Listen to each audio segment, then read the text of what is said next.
Let's talk about the oldest industry on Earth.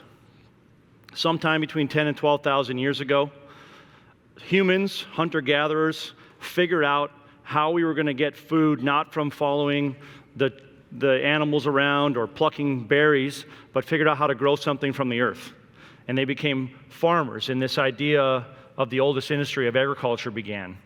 And agriculture is literally the foundation for civilization. There was no such thing as a permanent place before agriculture. So 10, 12,000 years ago. Now let's fast forward a little bit, 1800s, okay? So in the 1800s, there was 1 billion people on this earth. So somewhere between 12,000 years, 10,000 years ago in the 1800s, we figured out how to feed people, but there was a lot of death, there was a lot of suffering, there was a lot of war, we had a lot of challenges. Today, from the 1800s to now, we're talking about 8 billion people. We just surpassed 8 billion people on this earth. So from 1 billion to 8 billion people, we figured out over the last 200 years how to feed all those people. And we haven't done it perfectly, but we're doing it, and it's working, and it's pretty incredible. So in the 1800s, there was about 85% of the population in the United States that worked in agriculture. 85%. All of our relatives that were here then were in agriculture, pretty much. Today, less than 1.5% of people are in agriculture today. And yet, the population grew by 7 billion. So that story on its own is pretty incredible, but you got to think about the farmer today. You might, in your mind, go, okay, I might know a farmer. I hope you all do, but I hope you don't think of a pitchfork and a guy standing there or a gal standing there. I hope you think about the sophisticated, impressive business folks that we have that literally help feed and fuel this world. That's the type of farmer we're talking about. And here's a quote that I love from a great TV show, the best farming TV show there is, Clarkson Farm. You need a doctor once a year, maybe, and a fireman once in a lifetime, if you're unlucky. But you need a farmer 3 times a day. Caleb Cooper said that on Clarkson Farms. Think about that. Now, think about those farmers you know in your life.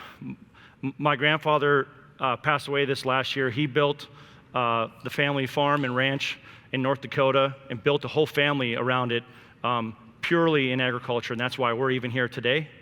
My co-founder, Ryan, his father, is out at the farm today. He's 61 years old, just turned 61, in hospice. He'll die from cancer soon, but he chose to be at the farm when he died. And he hasn't died yet. Brad is still here with us, and he's chosen the love of the farm his whole life. And so if you're a farmer in the room, could you just stand up, please? There's farmers here. I talked to you earlier. And if you know a farmer or know these people, give them a round of applause for what they do.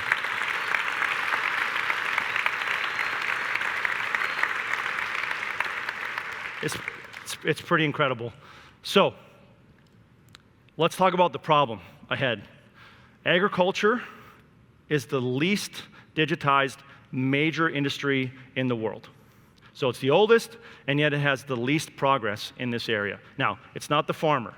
We're not talking about the farmer that's got 6 screens in their cab on the tractor that's driving itself. Like, that's impressive. That's the farmer has been doing a great job there. But if you think about the last couple hundred years, at least in North America, there's some big changes that have been really positive. On the physical side of agriculture, and why we can feed these 7 billion people around the world is because we did things like railroads and the highways that we've built, the infrastructure around silos and major elevator storage facilities. If you're in the Midwest and the Great Plains, you just look around, the tallest building in every direction is probably a grain elevator. That part of our world has been incredible, and the trucks and the barges and our ability to export these products around the world. And we do it actually in North America better than anywhere in the world. But if we want to see agriculture support the next 100 years of growth to 9, 10 plus billion people, and we want to reduce the challenges that exist in this world, we need to think about the digitization of agriculture. So not poofing a piece of grain off into space and back again, that's not really possible yet, but the digital side of this industry is lacking. And in technology, 10 years is a long time. And so we got the next 10 years to figure out how to make sure that the supply chain in agriculture can evolve. Let me give you some examples of where there's challenges. So that picture before here was a 100-and-some-year-old elevator in North Dakota, Arthur, North Dakota. That elevator is literally the same almost as it was 100 years ago, and it still does the same job. It collects grain and then ships it elsewhere. The way they do that is almost the same as it was 100 years ago. There's a paper printed receipt. They hand it to the truck when it comes through, and that truck driver drives down the road, loses it out of the coffee bin, and all of a sudden they have to tell Dad, hey, I lost the receipt on the 1,000 bushels of grain we just delivered, and I don't know what we're going to do about that. And so we got to call somebody and text somebody and Snapchat somebody to figure it out. And so this is the kind of problems that exist in agriculture. And those grain elevator operators that supply the world with the calories that we need, they have a lot of challenges in their life. The other problem is labor. If you're from Arthur, North Dakota, that's great. But if you're not from Arthur, North Dakota, and you're looking for a job, it's probably not in Arthur, North Dakota as a grain elevator manager. And so the problem with labor isn't that there's not enough people necessarily, but there's not enough people who are willing to live in rural America. At this point, it's generally moved out. And so to get people to come back is challenging. And so how do you fix that? I think digitization and technology is one of the few ways in which we can create efficiency in the labor that is available, because we're not going to get a lot more out in these towns. That is a recent picture, 2022, of one of these facilities. That does not look like technology to me, at least not the ones that I'm aware of. We call it a database in technology. This is a file storage room, not just a cabinet. This is how this operation works. Here's another example.